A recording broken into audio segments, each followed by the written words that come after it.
So you're thinking about buying your first home. It is a huge, exciting milestone. But let's be honest, it can also feel like this massive, confusing maze of steps and weird financial terms. Well, that's what we're here for.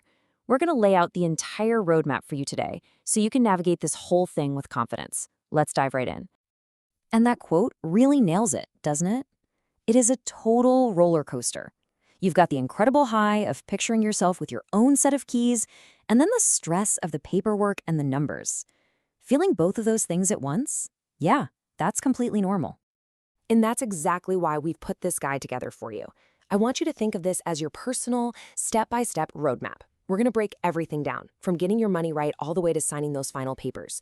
The goal here is to give you clarity so you feel in control every step of the way. All right, every journey has to start somewhere, and ours begins with phase 1, building a rock-solid financial foundation. Just like any big trip, doing the prep work up front is absolutely the key to a smooth ride. First things first, you've got to know what you can actually afford. A really great rule of thumb to follow is the 25 to 28% rule. What that means is your total housing cost for the month, and that's your mortgage, taxes, and insurance all bundled together, shouldn't be more than 28% of your gross monthly income.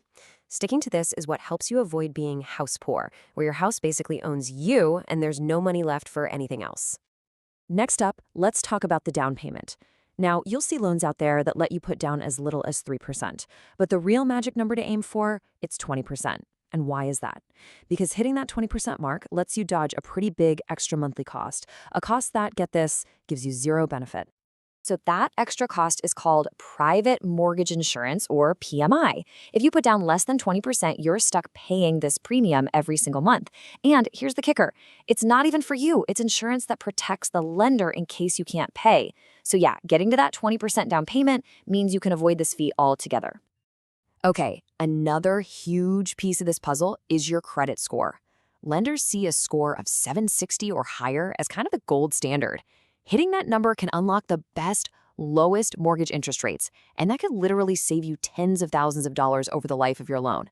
It's one of the most powerful moves you can make. And remember, the down payment isn't the only pile of cash you need to have ready. You've got closing costs, which can be anywhere from 2 to 7% of the loan amount. Then there are the ongoing costs, like property taxes and homeowner's insurance. And this one's critical. You need a separate emergency fund with 3 to 6 months of living expenses saved up for when, the water heater decides to give up.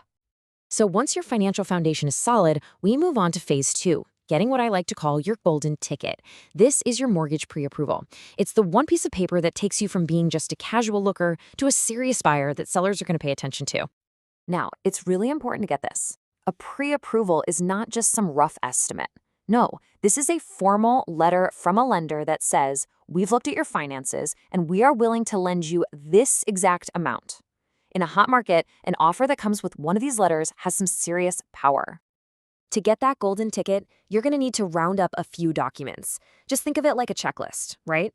You'll need your recent pay stubs, W-2s from the last couple of years, bank statements, and you'll give the lender permission to look at your tax returns. Honestly, having all this stuff ready to go will make the whole process so much faster. All right, with that pre-approval letter in your hand, we are officially entering the most exciting part, navigating the hunt. This is where you actually start looking at houses and working your way toward getting an offer accepted. It's the fun part. The hunt itself really boils down to 4 key steps. First, get a great real estate agent who really knows the area.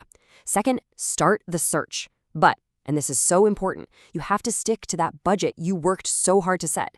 Third, work with your agent to make a strong offer. And finally, after your offer is accepted, you get a home inspection. Okay, let's talk about 2 things that can get really confusing: the inspection and the appraisal.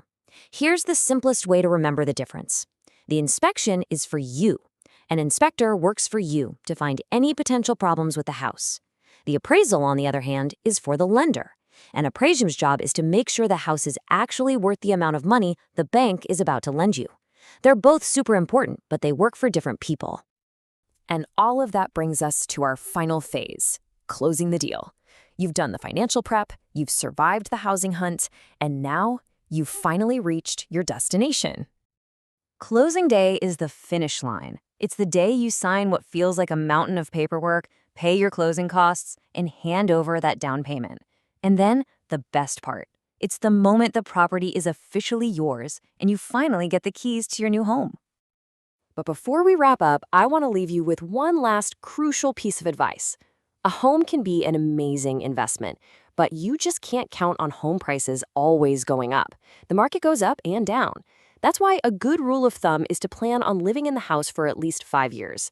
That time frame gives you a much better shot at riding out any of the market's temporary dips. So there you have it. That's your roadmap to buying your first home. The path is all laid out, from checking your finances all the way to getting those keys. So now the only question left is, what's the very first step you're going to take on your journey?